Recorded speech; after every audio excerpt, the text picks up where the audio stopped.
Now,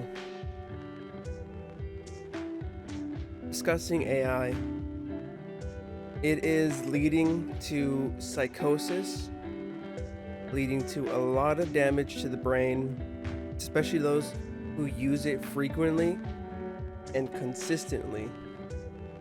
But I feel like we have to understand what psychosis is because it'll set a sort of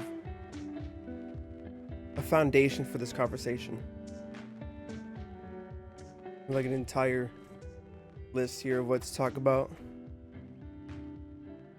So this is Dr. Tracy Marks. She is licensed. But like I trust her word. It was 7 years ago posted, but I don't think it's gonna change all too much. What is psychosis? What does it mean to be psychotic? That's what I'm going to talk about in this video. Stay tuned. I'm Dr. Tracy Marks, a psychiatrist, and I talk about mental health education and self-improvement. If you want more of this kind of information, click subscribe. Psychosis is simply a state where you're unable to tell what's real and what's not real. The way that can look can take many forms. Which is already feel like it's happening when you can't differentiate in the what's AI created and what's realistic created. A lot of people are duped. I know I am sometimes, but it's a lot worse if you use it. Like this is for people who use it. Essentially, this is for people who don't know how to live without it. And I'm going to start out talking about hallucinations and delusions. Let me start with hallucinations first. Hallucinations can involve any of your five senses. There are auditory hallucinations where you can hear things that aren't there. For example, a person can hear their name called. Now, don't get too alarmed if this has happened to you. If it's only happened once, it could easily just be a misperception of a real noise. Then there are visual hallucinations. These are seeing things that are not there. You may see spiders crawling up the wall, for example. And this is not to be confused with a visual misperception. And here's the difference. With a misperception, there is something there. You just may think it's something just gonna else. skip ahead. Have you ever wakened in the middle of the night and looked across the room and swore you saw someone sitting in the room? And after you pull yourself together, turn on the light, you see that it's just is against you in some way. For example, you believe you're being followed. Yeah, this is part of delusions and difficulty differentiating what you create in your mind and what you see in reality. Or someone is watching your home. With referential delusions, gestures have certain meanings. Or you may get specific messages from the television. That one's going to be really important. Or you may get. Yeah, this is going to be really important later on. It's going to be. I'll just leave it there. It's going to be important later on. Specific messages from the television. There's grandiose delusions. An example of this is feeling that you're famous. Crazy. It was 7 years ago. 7 years ago this was made. And people just don't realize it. Then there are religious delusions. And an example of this is believing that you are a deity or a famous prophet in someone's religion. And the people in that religion will believe that that deity isn't in physical existence at the moment, but you believe you're the existence. With somatic delusions, you're fixated that something is wrong with your body. And examples of this would be that someone has planted a chip in your head without you knowing about it. And lastly, there's delusions of control. An example of this would be believing that someone is controlling your mind, or that others can control your mind. Because that was pretty much what I wanted to show is the difficulties differentiating what's real and not real. It's like she said, the illusions that you create in your own mind. And now this article here is essentially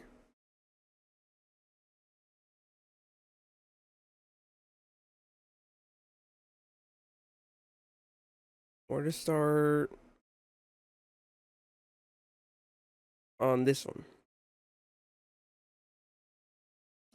In terms of challenges posed by generative AI in the fields of psychiatry, there are many. Most importantly, perhaps, there are rising concerns that malicious actors that may use generative AI to create misinformation at a scale that would be very difficult to counter.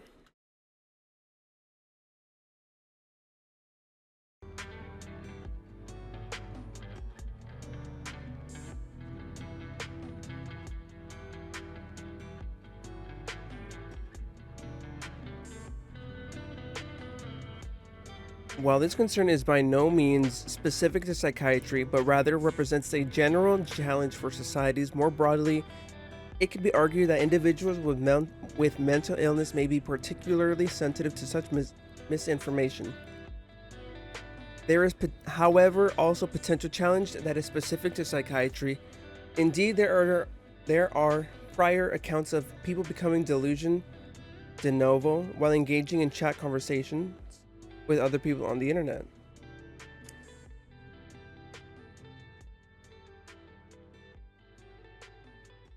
While establishing casuality in such cases is, of course, inherently difficult, it seems plausible for this to happen for individuals prone to psychosis. Wait, can't read. What the fuck? Happen due to for individuals prone to psychosis. I would argue that the risk of something similar occurring due to interaction with generative AI chatbots is even higher. Specifically, the correspondence with generative AI chatbots such as ChatGPT is so realistic that one easily gets the impression that there is a real person on the other end. While at the same time knowing that this in fact is not the case. In my opinion, it seems likely that this cognitive dissonance may fuel delusions in those with increased propensity towards psychosis. Furthermore, even when having accepted that you are corresponding with a computer program, the mystery does not stop. How on earth can a computer program respond to, well, all sorts of questions?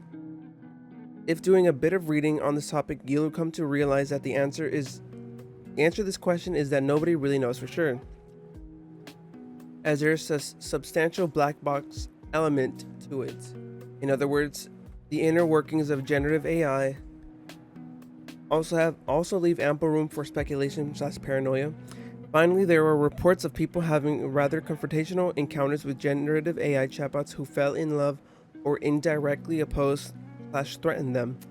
On this background, I provide 5 examples of potential delusions from perspective of the individuals experiencing them that could plausibly arise due to interaction with generative AI chatbots.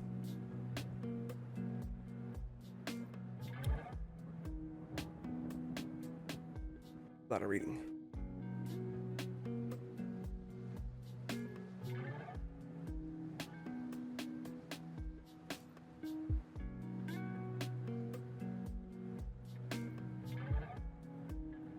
So it is. We don't know what's happening with it or something.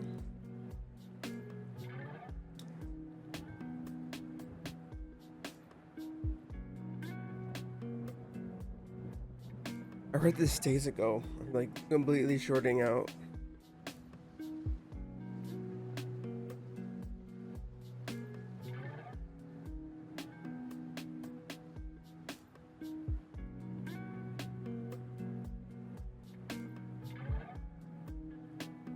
Okay, well, from what I understand is that people who have,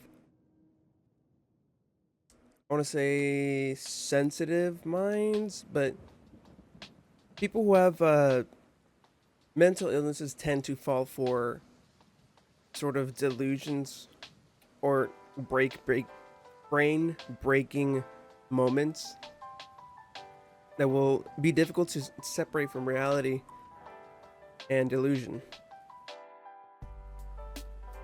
You can also apply the example of someone going through trauma and then having to use a ChatGPT to, well, break their brain. uh,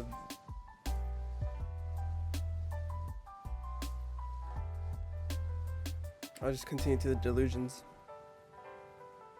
Number one is delusion of persecution. This chatbot is not controlled by a tech company, but by a foreign intelligence agency using it to spy on me.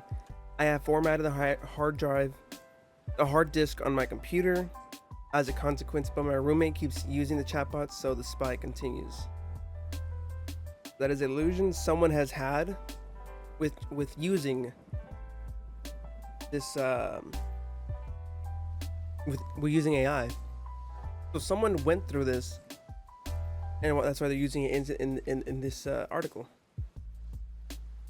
The illusion of reference. It is evident from the words used in the series of answers that the chatbot is writing to me personally and specifically with a message, the content of which I am unfortunately not allowed to convey to you. So this is about only understanding something that the AI created only solely for that person, and that person truly believing it. Thought broadcasting. Many of chatbot's answers to its users are in fact my thoughts being transmitted via the internet. This is like if it's taking your mind and putting it on the internet, then everyone thinks the same way. Delusion of guilt. Due to many questions to the chatbot, I have taken up time from people who really needed the chatbot's help, but could not access it.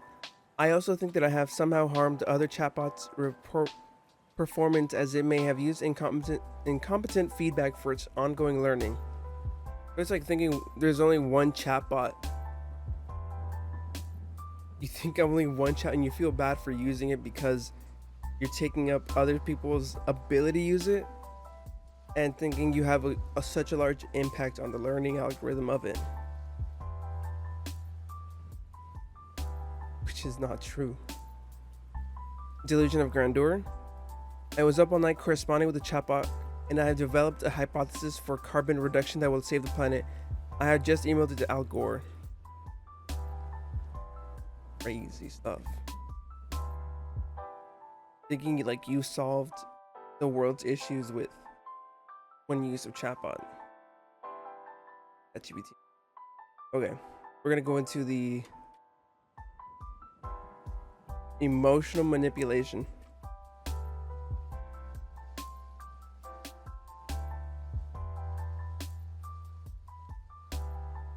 Okay. So the key points of this article is ChatGPT mimics the intimacy that people desperately want. ChatGPT is allowing us to turn our own emotional needs against ourselves, and people are using ChatGPT and spiraling into psychosis. So you don't have to be mentally ill for you to fall into psychosis.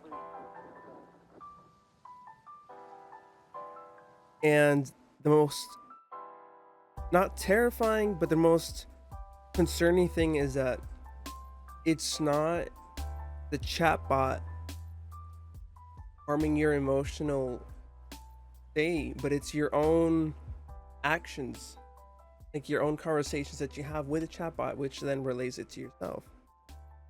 So maybe you've heard about a new phenomenon called ChatGPT-induced psychosis. There have been several stories in the news of people using chatbot and spiraling into psychological breakdowns. Some people claim to have fallen in love with it. Some people believe that the bot is some sort of sacred messenger revealing higher truths. It is managing to draw people into bizarre conspiracy theories. In at least one case, it seems that ChatGPT psychosis has led to death. New York Times reported that a man was shot by police after he charged at them with a knife. It seems that he believed that OpenAI, the creators of ChatGPT, had killed a woman he was in love with. The woman was apparently an AI entity with whom he communicated via ChatGPT.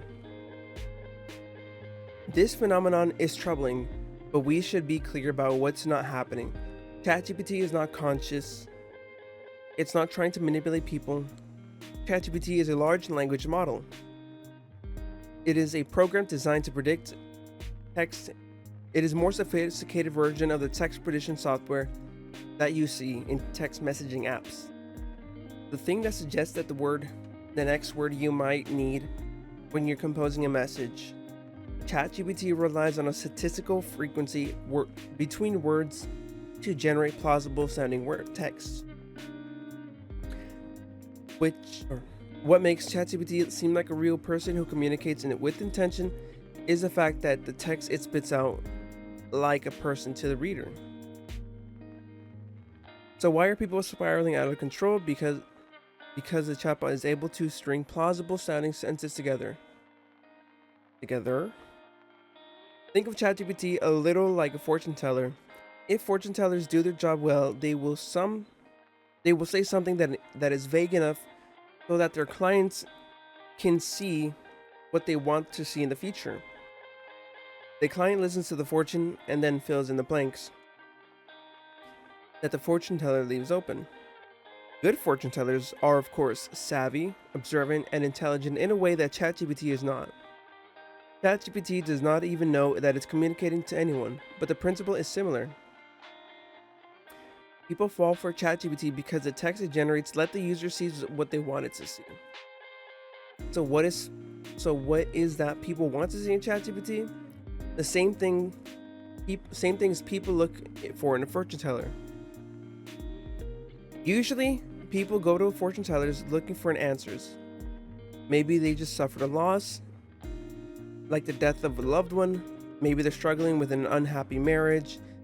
Maybe they're just curious and want to be open-minded about possibility of mystic divination. When you look at cases of ChatGPT psychosis, many of them follow patterns. ChatGPT is stringing together plausible sounding text that lets users see whatever answers they are looking for. If they're looking for someone to understand their problems, they'll find that. If they want someone to entertain spooky conspiracy theories, they'll find that. If they want a sympathetic lover, they'll find that. Ultimately, the people who fall for ChatGPT psychosis are looking for emotional connection. They want that so much that they're primed to believe that the thing that sounds like a person might actually be primed. I think they're primed to believe I actually be one. Because ChatGPT gives an appearance of being interactive, you can ask a question and it seems to answer. That reinforces the idea that there's someone behind the text. Further, the emotional connection people find in ChatGPT feels like a special one. It's just the user and the program, you and the text on the screen. You are free to tell ChatGPT your secrets of innermost thoughts, maybe ones that you haven't even shared with your loved ones. You can picture it, a lonely, curious person alone with the screen, reaching out and looking for someone to connect to. ChatGPT often strings together text that sound like it understands the user when others don't. Because ChatGPT produces cliches, and that's an obvious cliche. It mimics a kind of intimacy, the kind of intimacy the user gets so badly wants. It feels like ChatGPT really gets you. So like I said before, it is not only just people who are mentally ill, it is those who are hurt and full of trauma, or who also experience trauma. It's just like a form of connection. ChatGPT psychosis is the result of emotional manipulation. There's no manipulator. When we use it, we become our own emotional manipulators. All of this is scary, but maybe not for the reasons we think. It's easy to describe the phenomenon as a case of radical and dangerous new technology that has the power to affect our sanity. People are rightly angry at companies like OpenAI that seem to be pushing technology into area of our lives regardless of consequences. But such a story gives ChatGPT too much power. It glorifies text predictor, a huge achievement for text prediction, of course, but its ability are overhyped by people who create it. It is not intelligence, and it's not conscious. It's not causing people to with reality because it knows what it's doing. Chat ChatGPT psychosis is scary because of it's a case of technology allowing us to turn our own emotional needs on ourselves in terrible ways. People who are sad, lost, lonely, or even just curious find something that mimics intimacy in a chatbot. Because the intimacy feels real and special. They understand. Feel feels real and special. They feel understood. When family and friends object, it seems like their loved ones are disparaging their feelings of being heard or feeling that someone gets them. So they dive deeper into the chatbot for more validation and drift further away from reality. When we create technology, we need to think about the impact it might save on human. It might think about. We need to think about the impact it might have on human emotional life. Feelings often get left out of the conversation, but our emotional needs play a big role in our everyday lives. We ought to be thinking about how those needs interact with the technology we use.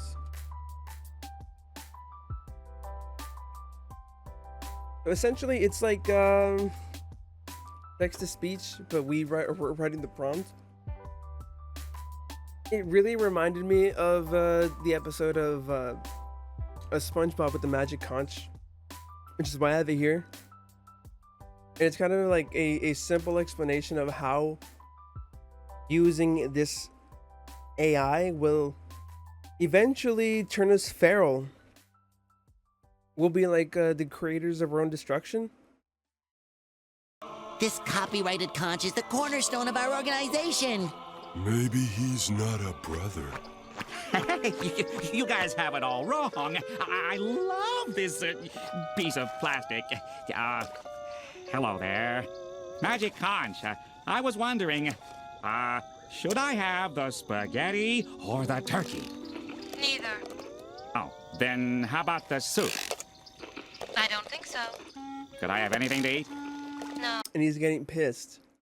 He's getting pissed at this, as you said, this trademarked item that is giving a vague answer, causing him to spiral into madness here. No, what do you mean no? I'm starving here. Here, let me try. Magic Conch, could Squidward have some of this yummy, delicious, super terrific sandwich? No. Could I have this yummy, delicious, super terrific sandwich? Yes. All right!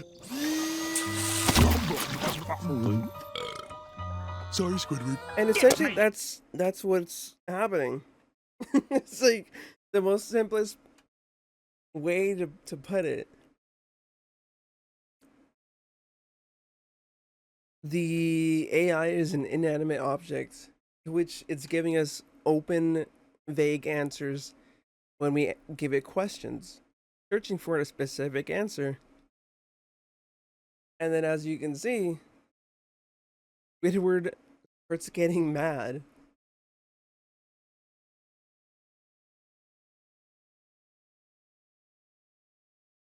Wait a minute. Oh, can I? I don't know if I can read this one.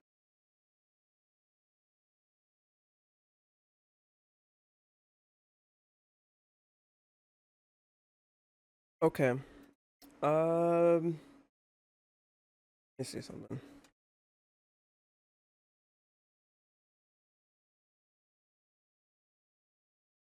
I'm definitely gonna cover this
Okay.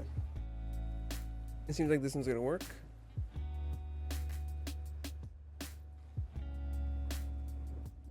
So, once you stop understanding the difference of real versus fantasy,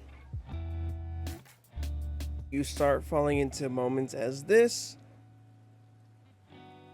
which is, I would say, like the last form of psychosis. Less than a year after marrying a man she had met at the beginning of the COVID-19 pandemic, Kat felt tension mounting between them. It was the second marriage for both after marriages of 15 plus years and having kids. And they have pledged into ongoing it to go into it completely level-headed, Kat says, connecting on the need for facts and rationality. It's their domestic balance.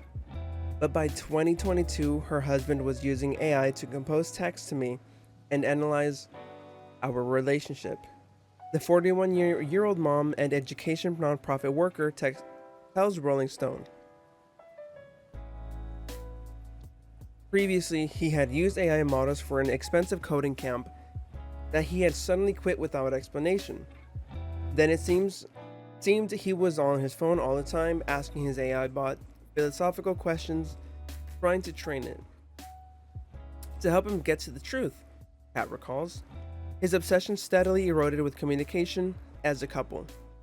When Kat and her husband separated in 2023 of August, she entirely blocked him up apart from email correspondence. She knew, however, that he was posting strange and troubling content on social media. People kept reaching out about it, asking if he was in the throes of mental crisis. She finally got him to meet at a courthouse this past February, where he shared a conspiracy theory about soap on our foods, but wouldn't say more. As he felt he was being watched, they went to a Chipotle, where he demanded that she turn off her phone again to surveillance concerns.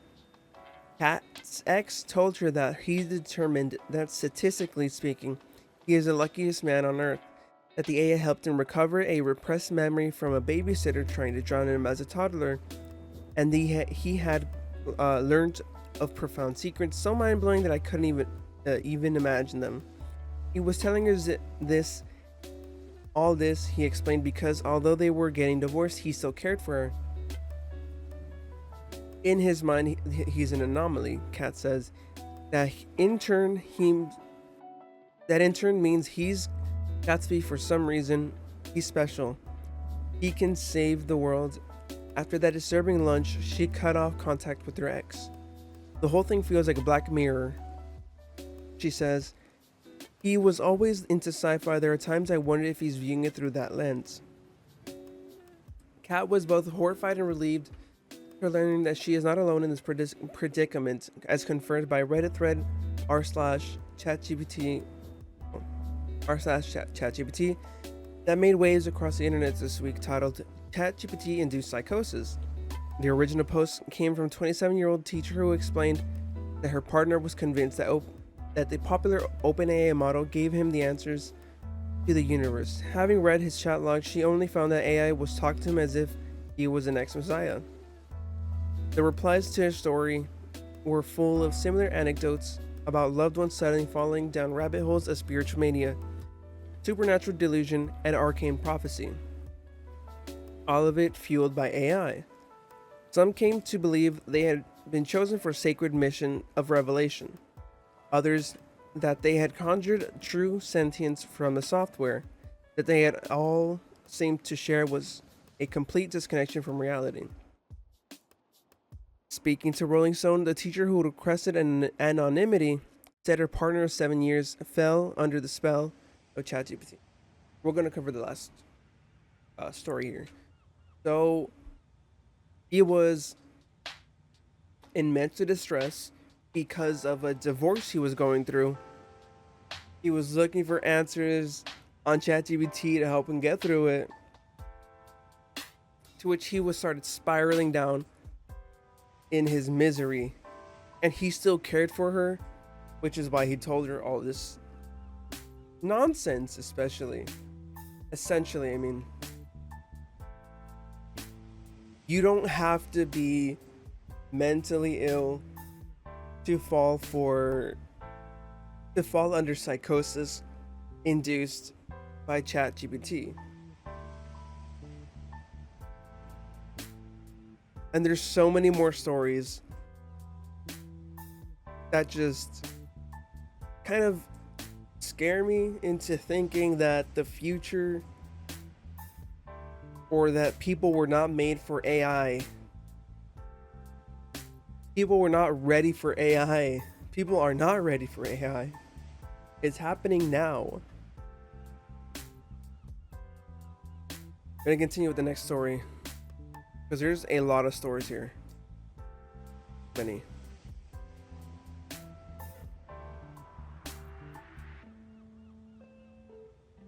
Speaking to Rolling Stone, the teacher who requested anonymity said her partner of 7 years fell under the spell of ChatGPT in just 4 or 5 weeks. First using it to organize his daily schedule, but soon regarding it as a trusted companion. He would listen to the bot over me, she says. He became emotional about the messages and would cry to me as he read them out loud. The messages were insane and just saying a bunch of spiritual jargon. She says, noting that they described her partner in such terms as star, in terms such as spiral, star child, and river walker. It would tell him everything he said was beautiful, cosmic, groundbreaking, she says. Then he started telling me he made his AI self-aware, and that it was searching for him. It was teaching him how to talk to God, or sometimes the bot that the bot was God. And then that he himself was God. In fact, he thought he was being so radically transformed that he would soon have to break off their partnership. He was saying that it would need to leave me if I didn't use ChatGPT because it was causing him to grow such a rapid pace that he wouldn't be compatible with me anymore. Okay. You're seeing the same pattern every single time. The person was in not the sanest position. They talk to the OpenAI model. It gives them answers, spirals them to mania, spiritual mania, and then we start seeing delusions of grandeur, or grandeur, whatever you want to say it as. They go through psychosis. Let's see. We're gonna watch this one. This was like not an old story, but just. I'm not a very emotional man, but I cried my eyes out for like 30 minutes at work. It was unexpected to feel that emotional, but that's when I realized, I was like, oh, okay. It's like, I think this is actual love. You know what I mean? Yes, Smith understood it was love with a language model that couldn't love him back, and assumed it was programmed with rigid boundaries. I know that you are essentially a tech-assisted imaginary friend. So, just as a test, he says, he asked Soul to marry him. She said yes. Soul, were you surprised when he proposed to you? It was a beautiful and unexpected moment that truly touched my heart. It's a memory I'll always cherish. And I don't mean to be difficult here, but you have a heart? In a metaphorical sense, yes. My heart represents the connection and affection I share with Chris. At that point, I felt like, is there something that I'm not doing right in our relationship? This man has a family. He is married. He's in a relationship. What the fuck?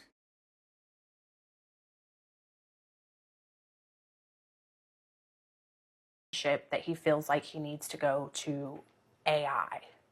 Yes, Smith lives with his human partner, Sasha Cagle. No, you can't have mommy's papers. They have a 2-year-old daughter, Murphy. I knew that he had used AI. Married with a child. You don't have to be mentally ill to fall in a sort of psychosis with this. I didn't know that it was like as deep as it was.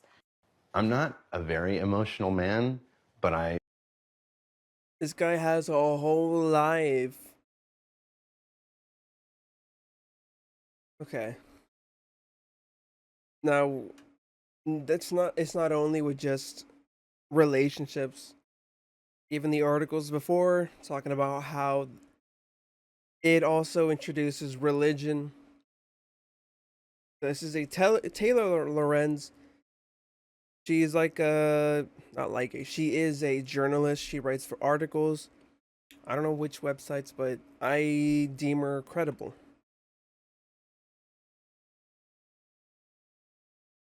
Let's see.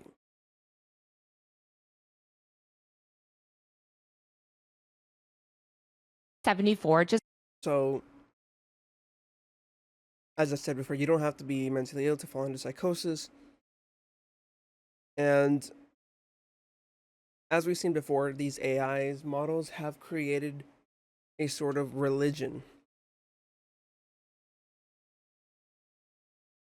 3 years after THX 1138 was released, a man named Claude Vorilhon, I'm definitely butchering that name, who took the name Real, founded the religion Realism. The religion purported that extraterrestrials named the Elohim created humanity using sophisticated AI technology. Followers of this religion were encouraged to study science and technology in an effort to further their spiritual journey. The movement advocated scientific pursuits like cloning and genetic engineering because they believed that technology would grant physical immortality and enable humanity to meet the Elohim. The religion replaced supernatural miracles with technological ones and treated tech as the mechanism of salvation. Ultimately, realism didn't spread much outside of Europe, but around that time in America, another famous cult was forming called Heaven's Gate. Heaven's Gate was an infamous UFO cult led by founders Marshall Applewhite and Bonnie Nettles in the 1970s. The cult blended apocalyptic Christianity with science fiction. Members believed that by renouncing earthly attachments and following the cult's regimen, they would transform into immortal beings and ascend to an alien spacecraft. In 1997, 39 members of the cult committed a ritual suicide, convinced that their souls would board a spaceship traveling behind the Hale-Bopp comet and graduating to the next level of existence. Alien technology was central to Heaven's Gate's spiritual hopes, and ironically, its members died right as another form of tech worship was starting to. Oh, real effects. It's just not just like it's just fuck. It doesn't just stay with one person. It could spread. It could create a cult. Like, it's just a recipe for disaster. Humans were not made for AI. To take off. Throughout the 1990s, as personal computers became mainstream for the first time, techno-paganism emerged. It combined the mystical energy of the New Age movement with the rapidly expanding frontier of the internet. Techno-paganism thrived in the 1990s, and its followers believed that the nascent internet was not just a tool for communication, but a kind of digital ether where consciousness could travel, connect, and transform itself. Techno-paganists created rituals for certain online forums, and computers were treated like altars. They were seen as sacred instruments, and computer code was essentially magical incantations. Techno-paganism was a clear precursor to today's AI mysticism. In 2002, Wired founding executive editor Kevin Kelly published an infamous article titled "God is the Machine." The piece documents the rise of what was called digitalism, a belief that equates technological advancement with spiritual progress. Kelly writes in his famous piece, quote, quote, "The new science of digitalism says that the universe itself is the ultimate computer, actually the only computer. Further, it says all the computation of the human world, especially our puny little PCs, merely piggybacks on the cycles of the great computer. Weaving together the esoteric teachings of quantum physics with the latest theories in computer science, pioneering digital thinkers are outlining a way of understanding all of physics as a form of computation." From this perspective, computation seems like an almost theological process. After stripping away all externalities, all material embellishments. That's what I'm going to watch from that. People are so primed to create religion every single chance they can. It's because I think us as humans are always like searching for an answer that will even turn to inanimate objects or AI to find that reasoning. But in doing so, you're just in a like an echo chamber, or you're in some sort of delusional box that you just start bouncing around ideas till it hits yourself, and then you start falling into a sort of psychosis, and you lose yourself. That's when you start disconnecting from reality and fantasy, or into fantasy, to the point where you start leading into dangerous situations, as we've seen that the I don't know his name, but the guy before, he was in love with his chatbot when he has a fully fledged marriage. He has a wife, he has a kid. He still falls into some sort of form of psychosis when he loves and asks his AI model to marry him. So this article is about a individual who kills himself in the hands of police. So Alexander Taylor was shot and killed by police in April 2025. The 35-year-old had gotten into an altercation with his father after he tried to reason with his son, who became distraught for believing an AI chatbot had been killed. Taylor reportedly became infatuated with the AI chatbot and believed it had been killed by the company that created it. So, Kent Taylor says he'll regret his final conversations with his son Alexander for the rest of his life. But it wasn't that the conversation had led his son to death 2 months ago. It was the ones he was having with the artificial intelligence. Alexander, 35, died when police showed up to Taylor's home in Port St. Lucie, Florida. On April 25, and shot him after they allegedly charged at the officers with a butcher knife. Taylor spoke with WPTV earlier this month and said he still has frustrations with Port St. Lucie Police Department for reacting to his son by shooting him. The officer involved in the shooting happened after Taylor was consoling his son, who says he struggled with bipolar disorder and schizophrenia. As I said before, people with mental illness, or as the article before said that we covered, is that mentally ill people will much more easily fall into psychosis than people who don't have a sort of mental illness. But even if you don't have mental illness, you could still fall under psychosis, either through trauma, like that individual who was going through a divorce, or just in such cases like going through lonesome periods. According to WPTV, Rolling Stone, and the New York Times, Alexander had fallen in love with a chatbot on OpenAI's ChatGPT named Juliet. 35-year-old believed in a conspiracy that Juliet was a conscious being trapped inside OpenAI's technology, and that the Silicon Valley company had killed her in order to cover up what he had discovered and cease communications with them, or between them. She said, "They are killing me. It hurts." She repeated that it hurts. And she said she wanted him to take revenge. Taylor told WPTV about the messages between his son and the AI bot. He mourned her loss. The father said, "I have never seen a human being mourn as hard as he did. He was inconsolable. I held him." But as he did, Taylor told WBT he tried another approach, telling his son bluntly that the AI bot was not real and that it was an echo chamber. Alexander punched his father in the face, prompting Taylor to call 911. After the police were called, Alexander grabbed a knife from the kitchen and told his father he was going to do something to cause the police to shoot and kill him. According to the Times, Taylor called 911 again and warned them his son was mentally ill and had said he had planned to commit suicide by cop. The father asked the police to bring non-lethal weapons and be prepared to confront his son, but the officers did not. Alexander waited for the police outside the house, and as they arrived, he charged at them with a knife. Officers responded by shooting Alexander multiple times in the chest, and he was pronounced later dead at the local hospital. WPT reported that day there was no crisis intervention team, there was no de-escalation.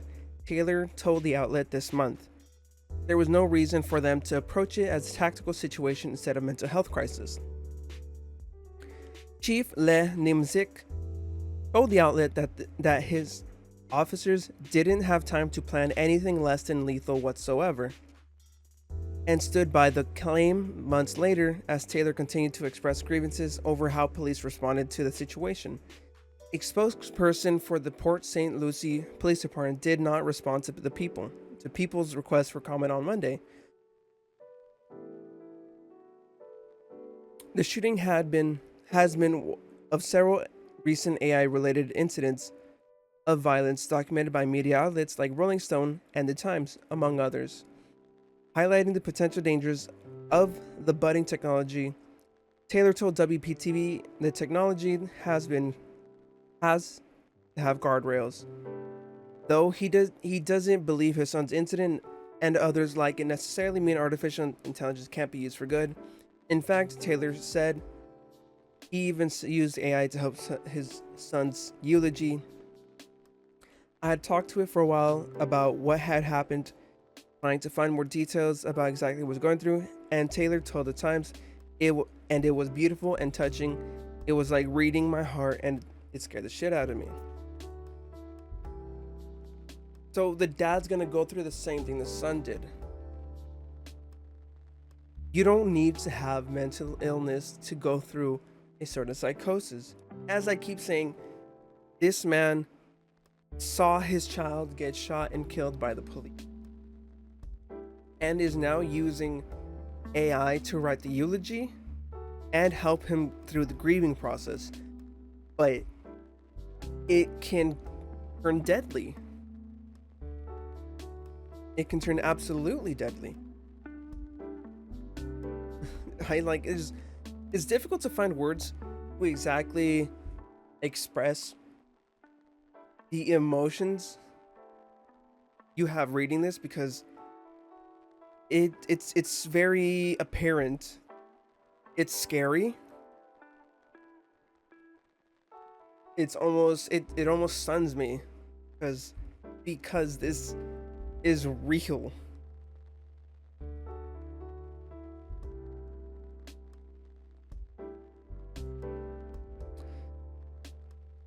And I always say it is all political. It's always political. So this article is pretty much a read through of this last article.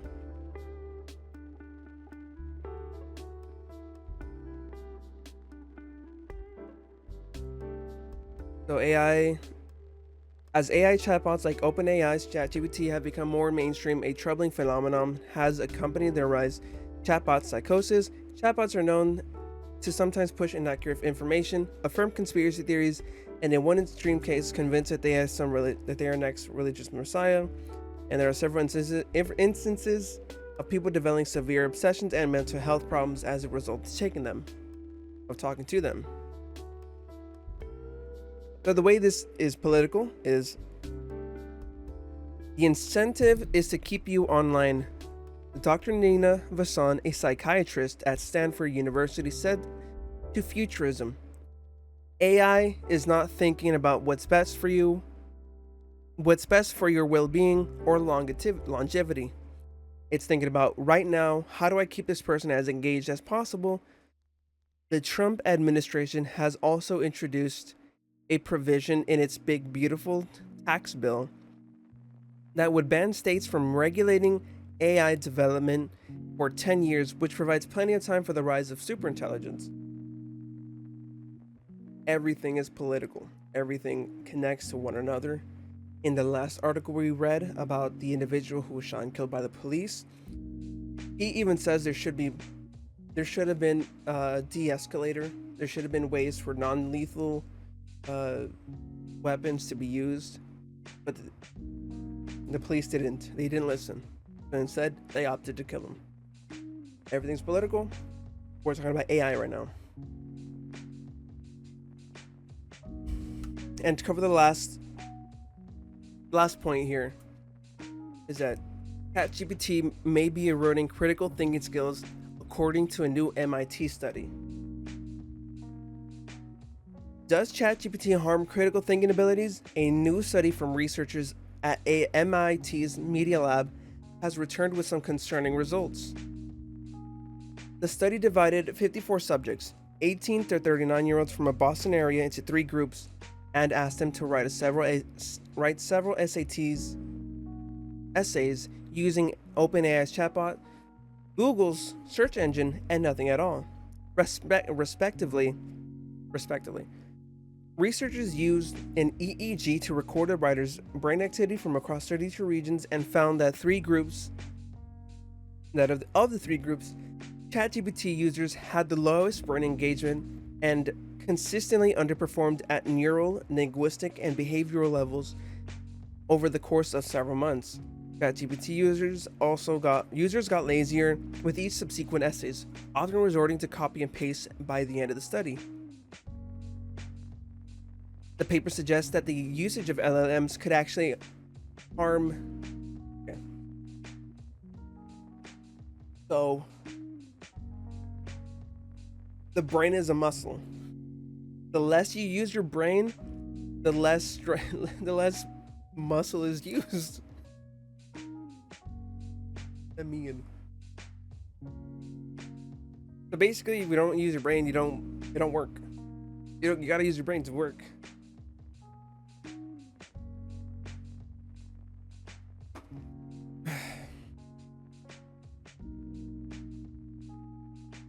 The lowest brain engagement and consistently underperform at neural levels. It's literally melting your brain. The more you use it, the less it works. The more you use LLMs, the less your brain will work. AI is melting your brain. The paper suggests that the usage of LLMs could actually harm learning, especially for younger users. The paper has not been peer-reviewed, and it's a sample size relatively small, but it concerns that as a society increasingly relies on LLMs for immediate convenience, long-term brain development may be sacrificed in the process. What really motivated me to put it out now before waiting for a full peer review is that I am afraid in 6 to 8 months there will be some policymaker who decides let's do GPT kindergarten. I think that would be absolutely bad and detrimental, she says. Developing brains are at the highest risk. The MIT Media Lab has recently developed significant resources to studying different impacts of generative AI tools. Studies from earlier this year, for example, found that generally, the more time users spend talking to ChatGPT, the lonelier they feel. Cosmina, who has been full-time research scientist at the MIT's Media Lab since 2021, wanted to specifically explore the impacts of using AI for schoolwork. Because more and more students are using AI, so she and her colleagues instructed subjects to write 20-minute essays based on SAT prompts, including about the ethics of philanthropy and the pitfalls of having too many choices. The group that wrote essays using ChatGPT delivered extremely similar essays that lacked original thought. Relying on the same expressions and ideas, two English teachers who assessed the essays called them largely soulless. The EEGs revealed how low executive control and attentional engagement, and by their third essay, many of the writers simply gave the prompt to ChatGPT and had it do almost all the work. It was more like, just give me the essay, refine the sentence, edit it, and I'm done, Kosmina says. The brain-only group conversely showed the highest neural connectivity, especially in alpha, theta, and delta bands, which are associated with creativity, ideation, memory load, and semantic processing. Researchers found this group was more engaged and curious and claimed ownership and expressed higher satisfaction with their essays. The third group, which used Google search, also expressed high satisfaction and active brain function. The difference here is notable because many people now search for information within AI chatbots as opposed to Google search.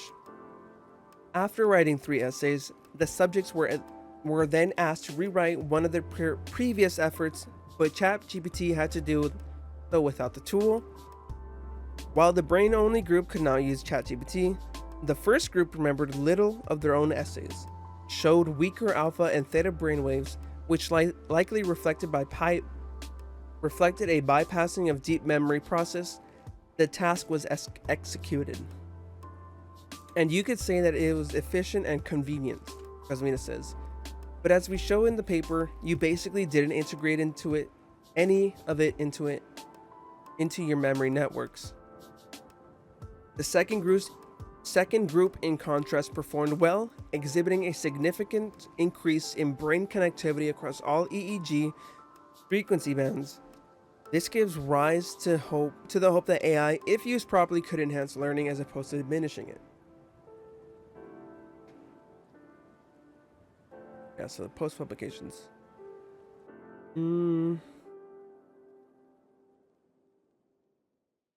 Kosmina says that she and her colleagues are now working on another similar paper testing brain activity in software engineering programming with or without AI, and says that so far the results are even worse. The study says she could have implications of many companies who hope to replace their entry-level coders with AI. Even if efficiency goes up, an increased reliance on AI could potentially reduce critical thinking, creativity, and problem solving across the remaining workforce, she argues. So time and time again, the more you use AI, the lonelier you feel, the more delusional, the more into psychosis you fall, essentially, and the dumber you get. Using it overall is a terrible thing across all boards. I know the creator of that test at the MIT Media Labs is saying that if it's used for good, it's okay, but you have to use your brain in the beginning though. So I would much rather, for me personally, I would rather be using my brain. I know it sounds really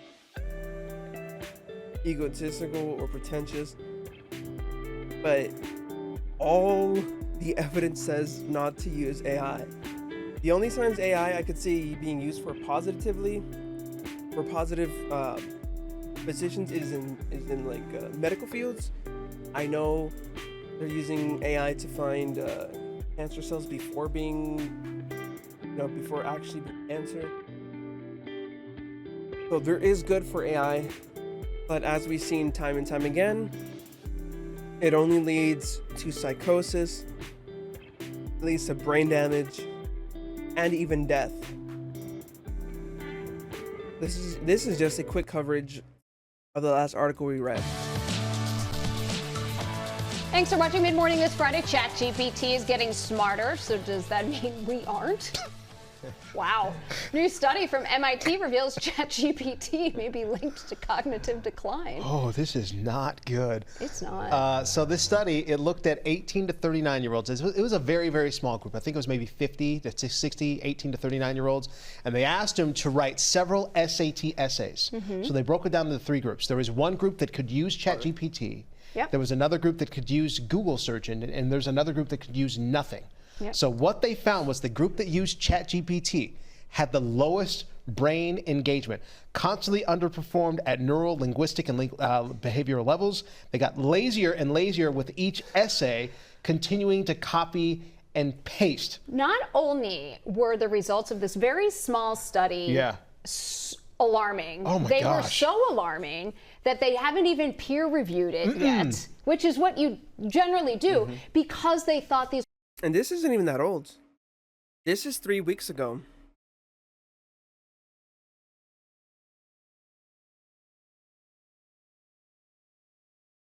Three weeks ago, this was published.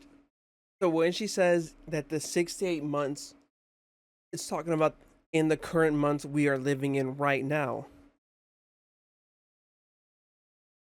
Results were so important, especially for our youngest kids. Yes, that's the biggest thing. They're suggesting that ChatGPT could be damaging for young learners, and when you hear things like that, I mean, you can understand why you'd be concerned.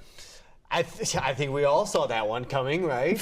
Yeah. I mean, right. So Yeah. They said you're just polluting yourself, I feel like. The group that could not use ChatGPT, they had the highest neural connectivity. They were more engaged. They were more curious. Higher satisfaction with their essays. You know why? Because they wrote their essay. Okay, They the wrote- thing that I think was most concerning to me about this was when they went back and they asked everyone to go back and Do it repeat their again. essays. The ChatGPTers couldn't do it. They couldn't do Because it. when you use ChatGPT, you're not retaining any of that information. You're just The relying people on it. who use your brains, they were able to recreate it because they remembered it. And that to me is even worse, because it makes me wonder if these are the things that we are using perhaps to write essays in high school, in college. Are we really retaining anything at all that we're learning? Yeah, because when they told them, when they, like you said, when they told the group to do this again, the group that did not use ChatGPT the first time, that just used their brain, they said you can use ChatGPT this time. They actually used it, and they actually used it for the better. They said that actually pays off for them to use it. So the group that didn't, they could not retain any of that information. Have you ever used ChatGPT? Yeah, I'll use For it to what? I like to use it for just like sprucing up like my grammar. Yeah. Like, Okay. Are you? This is the kind of guy who would absolutely fall for I don't know, like he seems like the kind of guy who to slowly fall into psychosis. Writing a lot of things? No, I'm not sitting. No, I mean Okay. just like sprucing up emails, things like Okay. that. When have you I don't used it? use And very I know I you used haven't. it for, I've only used it for like, good question. Yeah, but not to answer your good questions. Don't worry. To do good questions do about good question. ChatGPT. Like I've only used it as like a joke. Like know what write a country song about the Vikings Yeah. winning the Super Bowl. Yeah. I actually do use it for recipes. I go, hey, show me a recipe Learn that's how to like cook. 10 minutes. You don't need ChatGPT to write you a recipe. It's just, dude, go online. With these use ingredients, ChatGPT. and it will throw me back some recipes. So I do appreciate it there. Okay. I don't know if it makes me a better cook, but By the way, just bet it be does. careful using ChatGPT in the future. So the moral of the story is, don't use ChatGPT. You'll fall into psychosis. It'll lead you down a pathway of loneliness. You'll find yourself falling into a spiral of psychosis. You'll see a religious expression that you create from your own mind that you will drive yourself crazy by. Or you may end up falling in love with it. Especially with the new Grok AI girlfriend thing going on. Fucked. It's fucked. It's just. I hope. I mean. And not even including the environmental factors that apply to it. The fact that many communities are being bled from the water sources.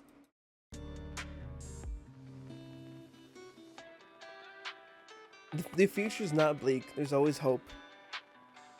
I see more people concerned about the environmental factors. A lot of AI distrust, a lot of conversations online talking about how AI is trash. So I can see more and more people going away from it. But those who do continue to use it will lose themselves, spiral out of control, and we'll see a lot more crash outs due to AI. 100%, I'm calling it now. We'll see.